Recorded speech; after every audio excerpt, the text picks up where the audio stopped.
what is it that makes you think that maybe there is a God and that you haven't been gaslit?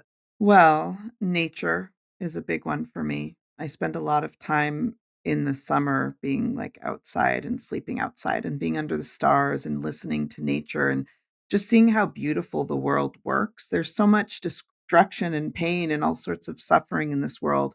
Nature is beautiful. Welcome to the Sole Proprietor Podcast. I'm Curt Kempton. And I'm Melody Edwards. Each week, we dive into the ethical questions that keep entrepreneurs awake at night. Whether you're building your own company or exploring life's big questions, you are welcome here. Oh, Melody, this is fun. I've been looking forward to today for a while. Me too, maybe. I promise it won't hurt much. Okay, but I wouldn't want it to be easy. Yeah. I don't like easy, Yeah. Today's going to be exciting because I know you, Melody, quite well, I would say. About as well as any acquaintance beyond, and plus. Yeah. And I certainly would put you far outside of the acquaintance circle, is I guess what I'd say, into the more of the heart area. Thank you, Curt. Yeah. Well, but today we're going to find out how little I know about you. I think we're going to uncover some things that go back into your history, your spiritual journey, which I think is an important, very important part of the Sole Proprietor Podcast. We've talked previously about how important our spiritual journey is in our entrepreneurial ventures. But today I kind of want to just stay away from entrepreneurialism in order to lay the background of who you are personally. And to me, that's synonymous with who you are spiritually. Yeah, I guess it is. It's funny, I get a little bit, not queasy, but I get a little bit uncomfortable when you say who I am spiritually, because I'm like, who am I spiritually? I think that's the fun part is that people who have arrived, A ribbon. I like it. people who have arrived to their spiritual person, I actually think that that's a really dangerous place to be because then you go along these presuppositions that may, anyway, in my Yeah. spiritual journey, one of the things I discovered is that if you're not in it for the journey part, you're probably going to be pretty disappointed to find out there's just so much more out there. Yeah. And I don't know when you'll discover it, but it's going to be a big bummer when you find out what you passed up. So Yeah.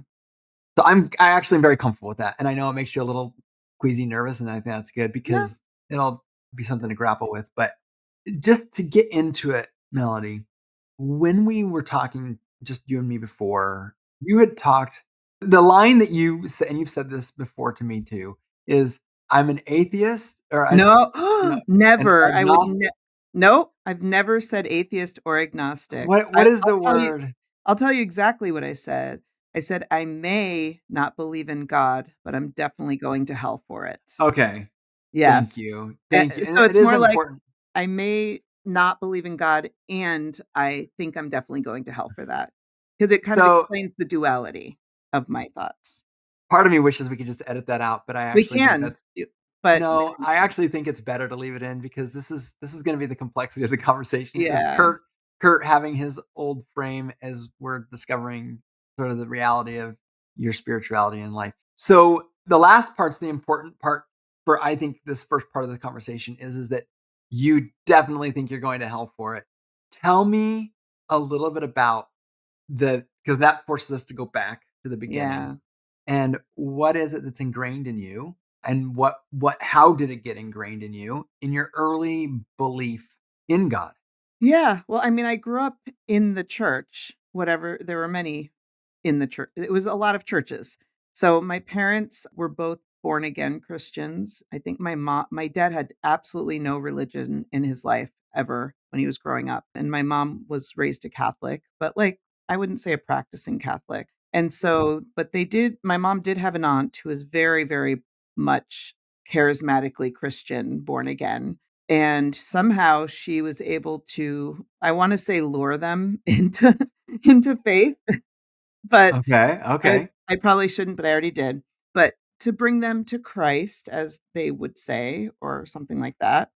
And but I think they've always been seekers. When I look at them, they've always really looked for a feeling when it comes to, I shouldn't say that they have always, my perception is that they've always looked to feel something, whether it's through the music ministries that they've done or the kinds of churches that we ended up at. And so I was brought up on a stage early in life, literally, and baptized. And my parents said, God, take her to be a missionary in this world, something like that. And it was my memories of being in church are always very much charismatic memories, and being in a church where we would speak in tongues, or the music was very inspiring, and it was never like gentle music. It was always very exciting, and there'd be a rock band and that kind of thing, because it was about energy, about charismaticness. I keep going back to that word, I know. Yeah, no, I mean, we've spoken in the past, and I think Yeah. that when I get my chance to talk about my upbringing, obviously this is a very big divergence from what I would have experienced. When you talk about your parents being seekers, there's a couple different ways to interpret it. I just want to make sure I'm not misinterpreting it. Did it feel like they were always looking for the new thing that would hit them? Or were they kind of the once I found it, shut everything else out and just seek after this one thing? I'm just trying to get a feel for that. Well, there's definitely been times where they have backslidden in their journey, as, evangelicals would say, and they now are so different than what I grew up with in many ways. They just actually came out of they had a recovery church that they were running with another couple for the last couple of years, so, like, helping people who are in recovery, that's, like, deep work that they were doing. They've always been drawn to that level of service, of, like, helping the people who struggle the most, essentially, which is also kind of where they brought me. But through the churches, it's always been through God, like something about through God. Was that the question you asked? So Well, seeking maybe purpose, seeking, that feeling that I keep talking about, that's my perception, though, sure. and I'm not sure if they weren't like it wasn't like they were on a wise journey of seeking knowledge necessarily. They were seeking knowledge through the Bible and the Protestant evangelical faith. Like, once they Okay. got that thing, besides the backslides, once they got there, that's where they've come back to over and over again. Okay. So they weren't jumping between Buddhism and Islam and No. Christianity. It was they were seeking within the vein that they had found, and then they're Yes. seeking maybe like purpose within it. I can follow that. Yeah. And Yeah. and I think an important point as someone listening to this is that I'm taking away that your parents had big hearts. Yeah. They were I'm not getting a feel yet for how rigid or strict they Oh my were, god, they were so strict Okay. when I was young. Ask my Yeah. brother, he had a different life than I did. He's 15 years younger than me, but you know how it Oh. is. Yeah. So, Kurt, I'll tell you. As Nate Bargatze says, he's the comedian, he says, "My Yeah. parents were the most Christian in the When I '80s." was Yes, literally, we shared the same life. Here's how Christian they were. They convinced our neighbors, some of our neighbors, that trick-or-treating was evil, and then nobody that year was allowed to go trick-or-treating of a certain group of people. And then we eventually were allowed to go trick-or-treating again, and those poor kids didn't get to go back to trick-or-treating because my parents had done a good job of convincing them. Okay, That's so Yeah, your parents were good people, they were obviously very convicted, they were very. also, big-hearted, but they might have been really persuasive as well, it sounds like. Oh my god, yes, and also no secular music. Oh, tell me about that. I missed all of the music of the '80s, which is why I love singing it in karaoke, and I'm kind of been obsessed with the '80s. No That's a good year for watching music. It was great, it was really happy, fun times. I listened to a lot of Christian music, and I don't regret that. I mean, it was nice music, and then no movies, really. We watched a lot of vintage films from the '50s and '60s and, like, Disney classics from the '70s, but it wasn't like we weren't watching TV, except that we were watching it at our neighbor's house. We would watch wrestling and other things, but we were not allowed to do So that so at my you couldn't house. watch TV, but the one you chose was wrestling, I like didn't choose it. WWE? I had a lot of boys around me, so, yeah, WWF, Kurt, it Yeah, was WWF, WWF, sorry. yes. Yeah. So there was a lot of rigidness, but it was the way I describe it is I would feel like we are in a they were very convincing of me as well. We were on a path, and I was just following the path in back of them, kind of they were leading the way, and then suddenly there would be a turn in the path, like a sharp turn, and I would keep going straight, and they're like, "No, no, we're going this way now." And that's kind of how my whole childhood felt. different churches, different groups of people, the cult church that I've Yeah, I yeah, do wanna I'm getting to that part sure. because that's gonna be so fascinating, and there's some points of parallel I wanna point out there too. But I wanna talk about the rigidity first, Yeah, because when we do talk about my story is one of pretty high rigidity. yeah. And I'm curious, was your family's, or let's call it your parents' rigidity that was bestowed upon you, was that rigidity because if I stray, I will Go to hell. lose my eternal reward? Or was it more of, I just need everyone to see that I am the best at being a Christian? Or lots of motivators for it, but Yeah. I'm just curious, was it more of a doctrinal thing or a pride thing or what? I think it was a mix of both. My parents were really young when they had me, so there was that part. But also, I don't know if you know a lot of born again Christians, they tend to be at their most Christianness at the point of being born again. And there Conversion. is a lot of, we've got to tell everybody in the world and save them. Like, Yeah. that's the whole purpose. And so there was a lot of that. Like we went and we did like street preaching. I remember doing that with my parents. I wasn't preaching, but my dad was, what do they call it? Like we'd hand out tracts, which were these little comic books that I liked to read as a child, which is also why I'll never play Dungeons and Dragons because I'll go to hell for that as well. Oh, It was in a yes. tract. I read it When you and read it in the tract. And it's and the there thing is forever. that tract is that is the inspired word of God, so Sure good. is, right? But it's like, it was during the most influential years of my life, I'm learning a lot from my parents, everything comes from them, and so it really is interesting. I think they're good people, and they also have made a lot of mistakes and brought us on that journey, they dragged us through it, so And it does sound like coming out of your mouth right now, just to verify this, is that you don't believe that, or maybe I should say, you do believe that they are genuinely good people who had your best interests at heart. well, I don't Okay. know. I feel like they had I don't know, I mean, I'm Gen X, and I think the thing people say about Gen X a lot is that we raised ourselves in a way, right? Like, we were playing with our neighbors and come back at dark, like, all that stuff is very true. I think my parents were on a greater mission to save the world, like, through one soul at a time, and this has kind of been the way it is of, like, but our kids are fine, like, they're already safe, so we don't need to worry as much about them. Okay. That's how it felt to me, and as I look back, that's how it feels. I look at some of my friends who had very normal, I would call it more normal upbringings, like, I think of the way you raise your kids in your faith. I'm so, like, inspired by that. I did not have that kind of upbringing. It was not consistent, if that makes sense. Can you speak a little bit more to that? I think it's interesting because when we talk about business, I know we're not talking about business, but when we talk about all of that stuff, a lot of my greatest struggles come from like my inner struggles that stem from faith, which is why we're having this conversation. And things that got inserted into me at a very young age, it's really hard to break free from that. So that's why I say very gently, like, I'm exploring the idea that I might not believe in God. This whole thing, like, I'm exploring the idea. I do think there's something, there definitely is, but I don't know what that is. And I don't know if it's my Christian faith. I don't know what I believe in. I'm like a baby. And also, I still, though, believe all the bad parts of it. I still Well, believe, you yeah, it know? gets ingrained in you because It's so ingrained, yeah. as a child, you know that my choices have consequences, and some of these Yes, consequences, like touching a hot stove, for example, I'm not gonna be able to talk my way out of that. And yeah. if I touch the hot stove, this is gonna happen. And so even the idea of exploring, I get that those ingrained feelings are like, okay, well, you're gonna touch the hot stove, so enjoy hell. Pretty much, yeah. Yeah. So I'm with you on that. I want to get to the cult part, but I am sorry I have to ask one of the questions Don't be like sorry. between us. It's between our this chasm here. If you could go back and talk to 8-year-old Melody and you could sit her down and just say, "Hey, look, I need to impart something on you right now.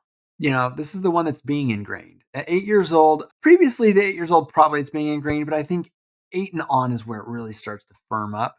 Oh, yeah. What might you say to her to either like, not even just advice, but like I what know. you know what I mean? Like, what would you say? I know exactly what I could say because it's understanding that I can trust myself. I have spent many years of my life feeling that I couldn't trust myself. That even when my gut, my deep down gut, that inner wisdom that I do have was telling me something outside of what I was hearing from everywhere else, I would tend to not trust the internal and trust the external voices instead. And I wish that that had not happened. That's so interesting. I bet she would have listened. I'm curious what that would have done. Because I mean, Yeah. think about that. Think about that. You're a little kid and your older adult self comes to you and tells you something above all else that anyone ever tells you. Like, gosh, like my adult self came and told me this is the most important thing I gotta do. What do you suppose your life would look different right now if you had had that experience? I don't even know. Sometimes I think about that. I had a lot of bad experiences when I was in childhood, and it wasn't stemming from the hands of my parents necessarily, but when you're somebody who's trying to save all souls, you end up around a lot of people who are troubled. Yeah. And so it's put me in places where either I was taken advantage of or I was told things that weren't true, that I believed way longer than I should have believed. And I think it would have changed my confidence level. It would have Mm. maybe, but I don't know. I don't know if I don't like how I've turned out. I'm definitely frustrated a lot by how I think at times, but I don't know what that would have changed in me. I just think I would have had a greater internal confidence than, and that's been my greatest adult struggle, is finding a way to just not just listen to loud voices around me, but trust me. There's so much we could go through there. I think that let's put more of this puzzle together. Let's talk more about that right hand turn into the cult. What happened? What happened there? Yeah. So, I mean, this is all from my perspective, but I have talked to my dad about it and my mom at times. And I don't even know why we ended up going to that church. I just know that we did. And then very quickly, we were very, very involved in this church. And it was an evangelical church. But the reason why I know that it's a cult church is because there was a charismatic leadership. And then you were spending a lot more time at the church and they were dictating your life a lot more as time went on. Your money went to the church. But then I think the main thing, and this is hard because Kurt, I know your background too, and I wonder how this description is going to play into what you are going to talk about. Yeah. But like the main thing for me is that when you decide to leave, not even stop believing in the religion, when you decide to leave, you are literally cast out. You are no longer allowed to talk to anybody. They're not allowed to talk to you. Shunned? Shunned is the word. We were shunned, we were evil. And to go from having your whole world immersed in this thing that was like everything to suddenly being in a world where it was without that after being in it for about 3 or 4 years. I asked my dad recently, like, I was talking about that, and he said, I knew it was time because I took you to one of the things they wanted us to go and I forget what they call it, but like minister on the streets, basically. And my dad had taken me, and I remember this in my head. I remember going with him to this place, some city maybe an hour or two away. And he got in really big trouble for bringing me there. I'm not sure why. He didn't go into that either. But he just was like, if I can't be with my family and I have to give all my time. And my mom was kind of already like, okay, I'm out. Like she already knew she didn't want to be a part of it. But he kind of was like, no, we're still doing this. And then when they made that decision to leave, I don't even know how they talked to us about it. I just know that it was one of the most painful experiences of my life. Well, just to kind of bring some common threads together, I think that when people find out in my discussion that I'm a member of the Church of Jesus Christ of Latter-day Saints, otherwise known as the Mormons, we're just trying to put an emphasis on the fact that the church believes in Jesus Christ and Yeah. not this old AG prophet of Mormon as our savior. But anyway, I think many people would classify what I'm in as a cult, even though I wouldn't actually. But I Yeah. do think that a lot of the bite model, if you're familiar with that, I know that the church does fit a lot of that.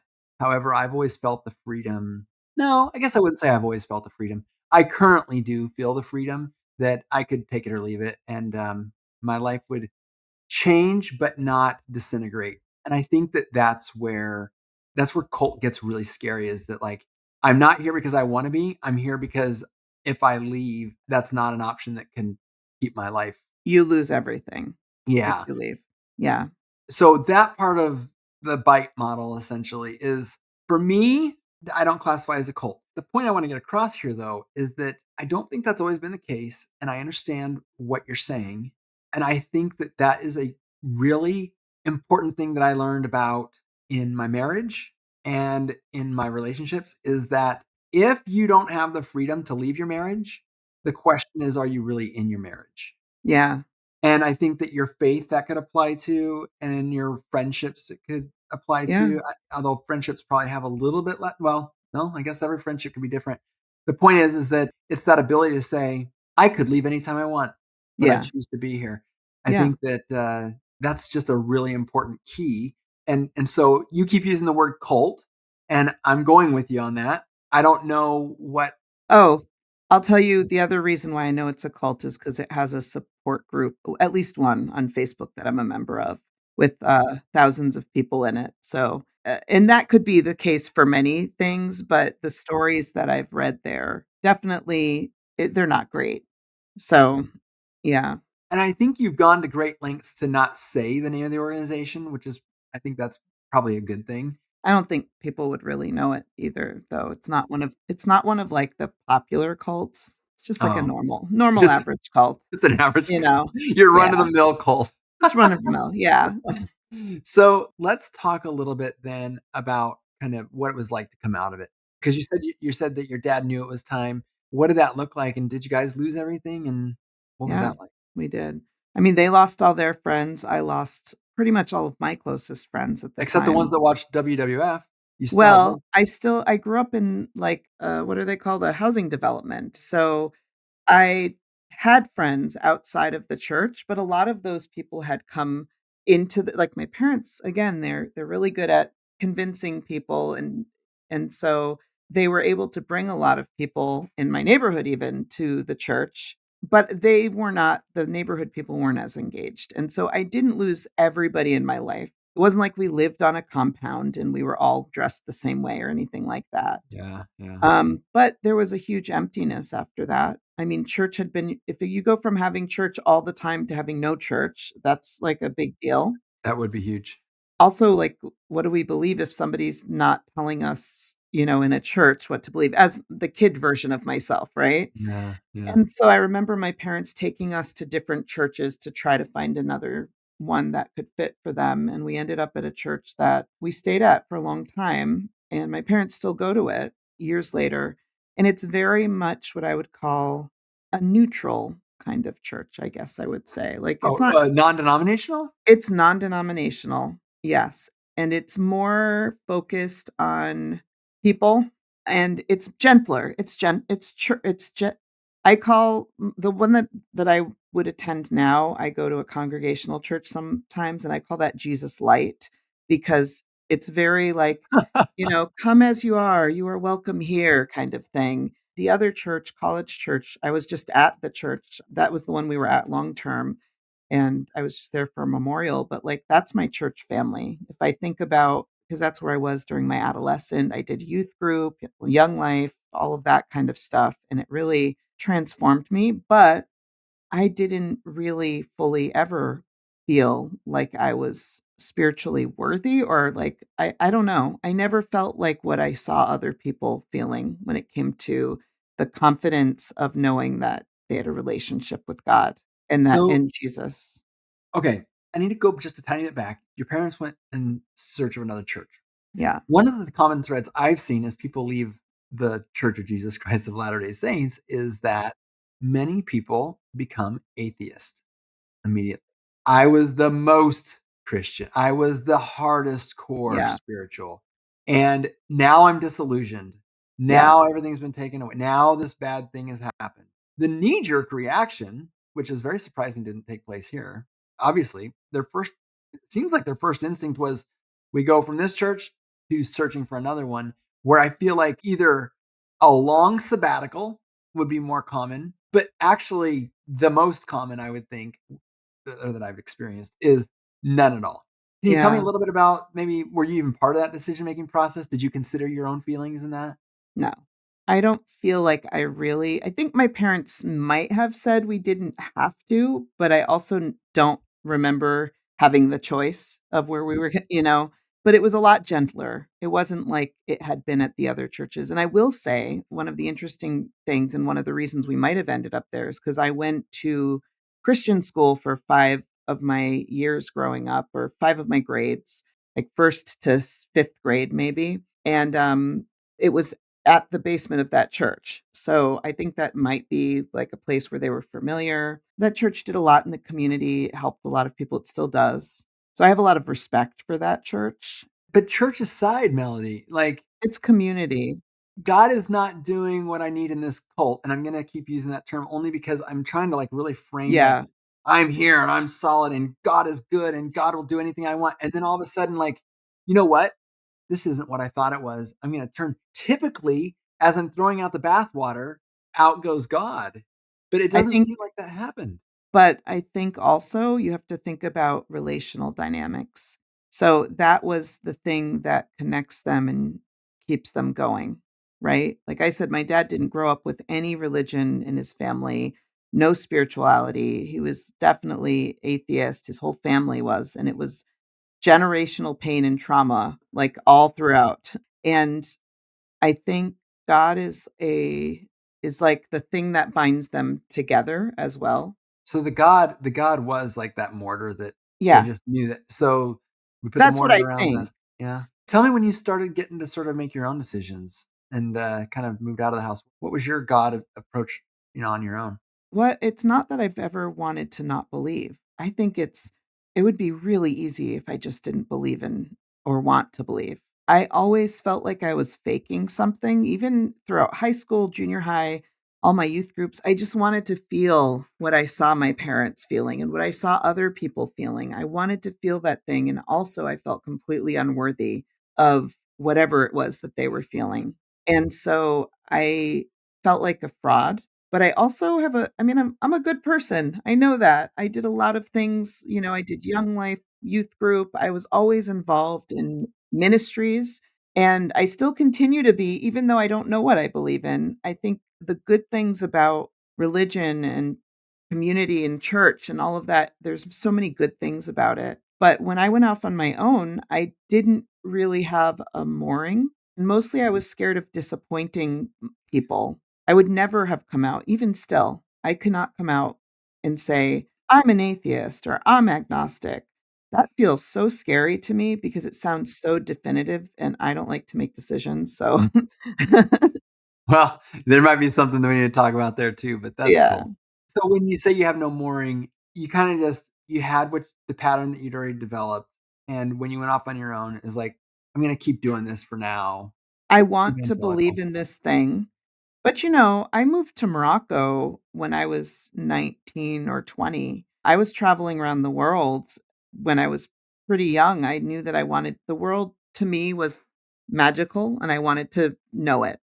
And Morocco's a Muslim country. I didn't know anything about Muslims at the time, and now I understand that just like there are Sunday Christians, there are Friday Muslims, a lot of them. And so I learned a lot. My first husband was technically Muslim, but it wasn't like he was praying all the time or doing all the things. It's just so much a part of it's a cultural thing, just like in Israel, people are culturally Israeli and it's so much a part of everything, but it doesn't mean that they're religious in the, Judaism, that they're The religious. most Jewish or, Yeah, the Hasidic versus, Orthodox versus, in name only maybe. it can be, yeah. So I was a nanny for a Jewish theater company that was kosher. So I lived kosher for a year one time, and that taught me a lot too, but they did the ceremony of it, but it wasn't like a deep-seated belief system that I could Interesting. see. Yeah, well, that's the thing that's interesting about religion, spirituality, all of these things is people can be really culturally, from what I've experienced in that space, because it's so much a part of their communities, their families, but it doesn't mean it is necessarily their belief system. That's so fascinating. We need to do a podcast about that because you're getting me to ask a lot of questions about some experience I've had in my life, and I gotta be careful not to deviate here. But, that is fascinating that someone would live a life they don't believe in order to culturally enjoy. But you know what? Isn't that what a cult is? But Yeah, but also I think it's not that they don't even think about it. It's been their whole life. Like, In Morocco, there's a call to prayer 5 times a day. Everybody it's just so much a part of everything. Everybody does Ramadan, whether and they kind of just believe in God, I think, maybe, but also they practice Ramadan, but it's a cultural dynamic, a part of their heritage. So what would happen in Morocco if the call to prayer came and you were talking to someone Nothing. and you just kept talking to them? That's pretty much life every day. The people who Oh, wanted oh, to okay. pray Yeah, the people who wanted to pray would pray. Some people would go to the mosque.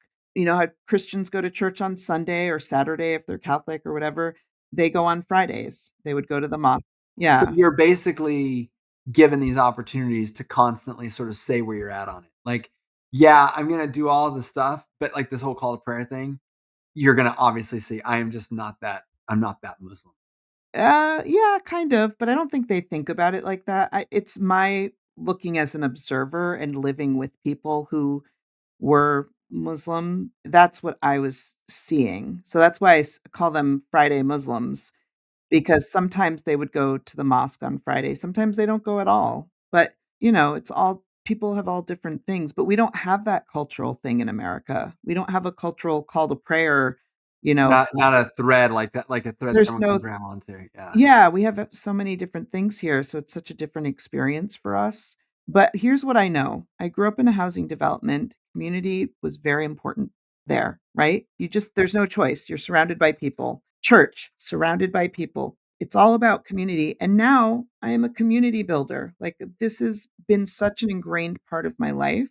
I look at my parents, they're always building a new community. They bought an inn for 6 years and they were building their inn community. They have recovery church. They had their recovery community. So there's always different things that I've gotten from my parents. I still have those things in me. One of the things I think is a little difficult for my husband and my kids is that I also inherited from my parents that thing of I have to help the people who are most in need.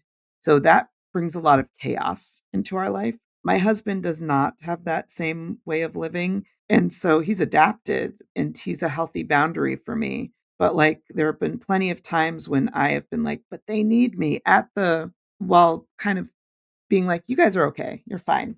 These people need me," you know? Yeah. And, it can cause a lot of resentment if you're not careful, and it's important for me to make sure that I'm paying attention to the people who matter most. And it's also important that we don't this will be another great podcast, I think, but we don't serve people selfishly, meaning like Yes. I need you to be dependent upon me in order for me to have any self-worth.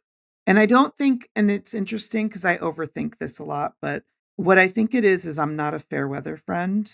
I am the opposite of that. I am somebody who is gonna be the most important person that you'll have when you're going through your worst time, and then you won't see me a lot after that because 'cause I'm like, "You're fine now, like, everything's Yeah. cool." I got another service project I gotta go hop on. But it's like my heart. I feel I for know. people, and it serves me too, of course, but that's not why I do it. I can't stand to see Well, it's not why you pain. do it consciously, Melody, but we gotta get into that another time. I wanna Yeah. talk about that more. So, I'm looking at the clock here, Yeah, I know. and I cannot go any further without talking to you about your crisis of faith. You've talked a lot about the doubts that you had all along the way. You've talked a lot about you're like, "I'm not sure when this was or that. This is dictated to me." And now, without using the A words, either one of them, now it's, "I don't think I believe in God," or "I'm not sure if I believe in God." I think that's the one, but I'm definitely going to hell for it.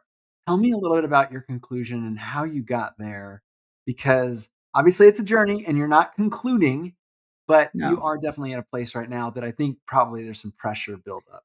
There's more space right now. Like, I'm giving myself the space to say that, and it feels scary to even say that out loud. I can tell you I can pinpoint when it really became clear to me, and this is gonna be maybe I'll just say it. When the first election happened, I've always had respect for evangelicals and Christians, even though I might not agree with all the things. I've had respect that at least they 100% follow their moral beliefs, right? And when Trump was elected, for me, that was the thing. I know that's so weird that it would be a political thing.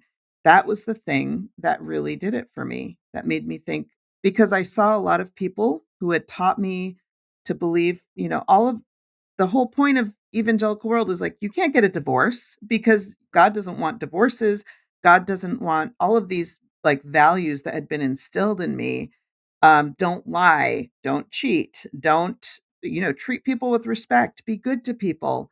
No offense, guys, but I don't see any one of those values in Donald Trump. Okay. And But every you see the weight of the evangelical community being thrown full force behind him. not only that, the friends who are in as well, and it's been very, very hard for me to figure out how what it did for me is they taught me my value system, the evangelical faith. What do I even believe in if that's not true? Like, in a way, I don't even know if I'm explaining it right, but I actually am following you really well right now. oh, okay. Maybe a little bit of it's some projection of my own that we'll get into another time. But if I could repeat back, I just want to make sure I'm Please. hearing something. I'm hearing you say, you taught me my values. Yeah. I follow these values. And then some weird ripple happened to where this became acceptable. Yes. And not just acceptable, but you are chanting a name. You are pushing for Yeah. something that The antithesis antithesis. of the values you taught me. And every time I ask you about it, which I am Yeah. fully projecting. I'm talking about Please my do. parents right now. And every time I ask you, mom and dad, about this incongruency, your response is, well, look at the other side. Or Yeah. you'll shift. And then Yeah. I say, but listen, I still have these questions. And then the answer comes back, which is still a deflectment, in my opinion, is Yeah. you know what? Every leader's going to have flaws, and he certainly does have his flaws. But as a leader, we need this as a country. And God wants us to have this. This is God's will. He's a baby Christian. I've heard all of the things, Kurt. yeah. But One of the other ones that I've yeah. heard that I think is also kind of an important one is Yeah. look in the Bible. Oh, yes. Look at the leaders that were Yeah. very good leaders who were not godly men. Yeah. And I say to myself, if God cannot figure out how to lead with a godly man, then he Yeah. can't get him to the top. Is he all powerful? Like, okay, now we just moved into my questions, but No, no, but but that's you where I'm trying to clarify. figure out. Is that where you're at? 100% where I'm at. And that's why I keep having deep conversations with people who think very differently than me on this because I want to understand. That's all I want. I just want to understand because who am I? Like the fact that I would have like practically a mental breakdown over was I just gaslit for the past 40 something years of my life? Yeah. That's craziness. So, and it's way more complicated than that, but that was the thing that kind of broke it for me. I'm very much an ethical human. Like I believe in certain things that kind of align still with the religious beliefs. As you have gone through and are going through this struggle, what is it that makes you think that maybe there is a God and that you haven't been gaslit? Well, nature is a big one for me. I spend a lot of time in the summer being like outside and sleeping outside and being under the stars and listening to nature and just seeing how beautiful the world works. There's so much destruction and pain and all sorts of suffering in this world. Nature is beautiful. Like it just works. It's the fireflies. How magical. I mean, that light that emanates from fireflies in my back field or all of the stars in the sky. Like there's too many things that are amazing and mysterious that make me believe that it's just not about only us. And I think I would say like also the goodness of people. I don't know that that's but I want to believe that good people, whether they're Christians, Muslims, whatever, who are trying to do good in the world and they're doing it in the name of God. Like that means something to me. I want it to mean something. Yeah. What is it for you, Kurt? For me, it's I look at the complexity of people and the complexity of the world, and nature is it for me as well. I just feel like the odds of a can of alphabet soup. My dad said this to me. You Yeah, open a can of alphabet soup and you throw it out into a straight line. Will it land in alphabetical order? And how many times do you have to do that before it doesn't, or before it does? yeah, And for me, I just know that there's some driving force. And we'll get into it when we talk about my upbringing, sort of my religious struggle. But Melody, as of right now, I think that you and I are kind of kindred spirits in knowing that there is a power there yeah, But for some reason, it feels like as hard as I seek and search, this power is comfortable being unknown. Yeah. I don't like that. Yeah, I don't either, and I certainly think that a lot of our listeners who are very religious and have, like, a specific doctrines that they follow and maybe a religious sect that they're in, I think that that's a really hard thing to say to other people because I don't want it to trivialize what other people believe. Yes. What I can't do is trivialize the fact that there are people who believe differently than you. If Yeah. you I'm talking to the listener who says, "But I found it." Yeah, but there's people who believe differently than you who are true seekers, and I don't trivialize them either. And I Yeah. find people who are truly trying to do good, be good, find good, seek and knock, all the things the Bible says to do. And I do believe there's someone there, but I don't believe he's a good marketer. I don't believe that he is. If we're playing a game of hide and seek, if it's a seek and you shall find me, I don't think he wants to be found as easily or simply as people say. So Is that why I struggle with marketing? Because I didn't learn it from the Lord yeah, properly? Can I probably. say also one thing? If somebody's listening to this and they are super set in their faith, I just wanna say, please do not come to me and tell me why I should believe differently. It's very triggering to be what is that word? Proselytized? Proselytized? Yes, and because I've been there and I've been the person who was doing that in the past, right?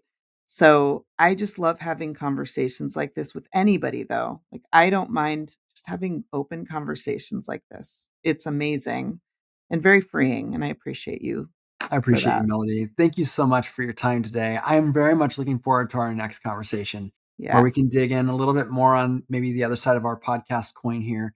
Yeah. And it's going to be an absolute blast. But this has been very eye opening and mind opening for me. So thank you. Thank you, Curt.